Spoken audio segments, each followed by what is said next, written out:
protective order carries criminal consequences. Accordingly, that makes it a pretty heavy tool in negotiating a divorce. If it goes through my office, it's a lot harder to use it in negotiating a settlement to your divorce. What's good, DMF? I want to talk about the silver bullet. It's one of the fastest ways to systematically destroy a targeted parent, such as a dad, in family court, to win full custody and maximize on child support. If it goes through my office, it's a lot harder to use it in negotiating a settlement to your divorce. So I would encourage you very strongly, if you have one of those cases, to do the protective order as part of your case. It gives you more leverage in negotiating a settlement. If you're like, well, that's great, I don't know what a protective order looks like, shoot us a message, we'll send you forms. We are willing to help, we're willing to kind of walk you through the process, but our attitude is if you can do holistic representation for your client, it's better for the client, it's better outcomes in terms of negotiating a settlement, and I'm not gonna lie, it is, one fewer case for me. So win-win-win all around. Protective orders are pretty easy. So if part of why you refer them to us is you just don't want to deal with them, they're actually pretty easy. You have two kinds primarily, and I'm going to give you the quick overview and then we'll get into the nitty-gritty. The bulk of our protective orders are domestic violence, family violence, and those are under Chapter 85 of the Family Code. And to prove one of those up, you have to prove a relationship existed that meets the requirements, and then other than that, you just have to prove that family violence occurred and is likely to occur in the future. It's a pretty low burden of proof, pretty low standard. That's really all it is. For the other kind of protective orders, you have stalking, sexual assault, and harassment. You have to prove that there's a reasonable likelihood to believe that it happened. Again, real easy to prove up. Again, real easy to prove up. So if you have one of these cases, and on those you don't have to prove likelihood of future harm. He can be sitting in jail for sexual assault for the next 10 years, and if you can prove up that it happened, and if he's in jail you probably can, well then you've got something that carries criminal consequences that you can use to get a protective order, or use as a bargaining chip in your divorce. And what I really don't want to see out there, and I know they've killed it on Amazon a couple times, is basically a silver bullet how-to manual. It keeps changing labels. There's like a 35-page book that keeps on getting published out there that says exactly what we've kind of covered today.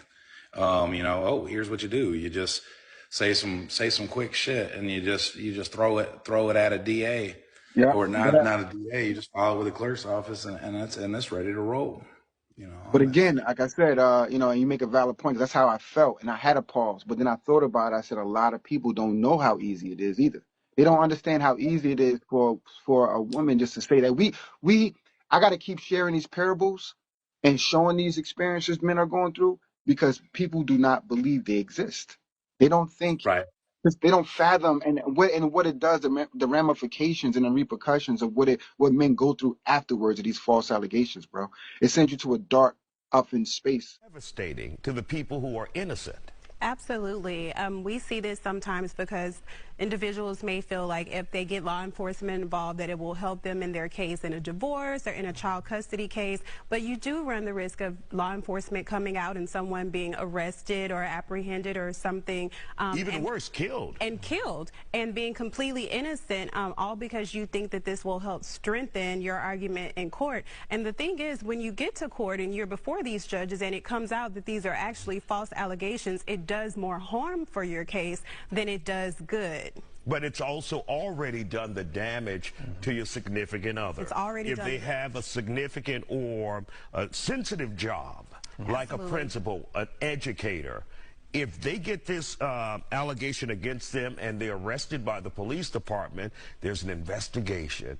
And even if you're cleared, there's still that dark cloud over you. Absolutely. And Isaiah, what it also does is it makes it extremely difficult for people to even consider reconciling, because once someone calls law enforcement on you and you have police showing up at your home or you're losing your job or anything like that, any thought of reconciliation at all is probably out the window, because you've shown that other person what you're capable of and the extremes that you will go to. And the damage you can do to your family.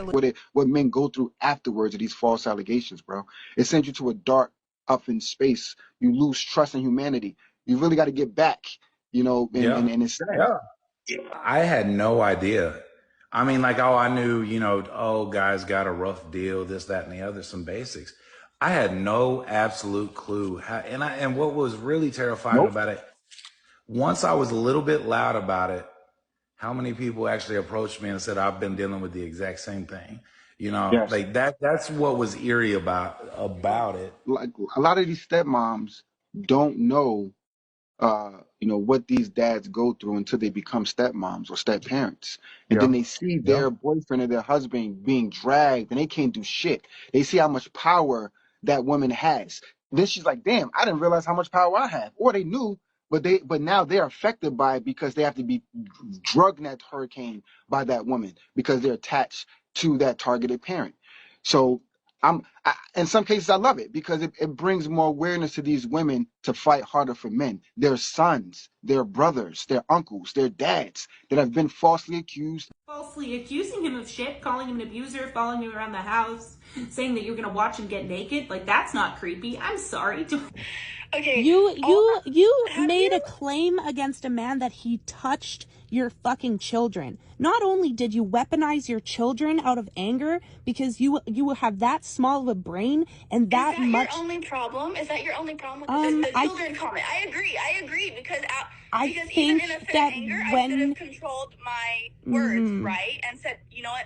Controlled your words. I mean, that. I've gotten really upset with people before, and I've never accused them of touching children. So And now I don't know. you're sisters, disgusting. So I don't know. Why would you make claims like that against somebody? You're disgusting. Smile because you take pleasure in the fact that you can degrade him and say disgusting things about him. I see right through people like you. So I'm going to let you know. Stop playing victim. I'm going to make another video on you because you're fucking whack. You can expect that in like probably 20 minutes.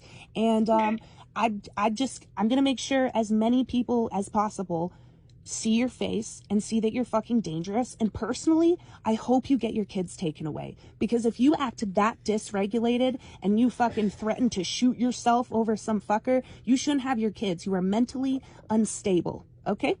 Thank you. Я говорил, Олег, блядь. Не провоцируй. Че, сука ебаная. Олег, уйди. Уйди оттуда. Не провоцируй, я, блядь, говорил же тебе, блядь, а.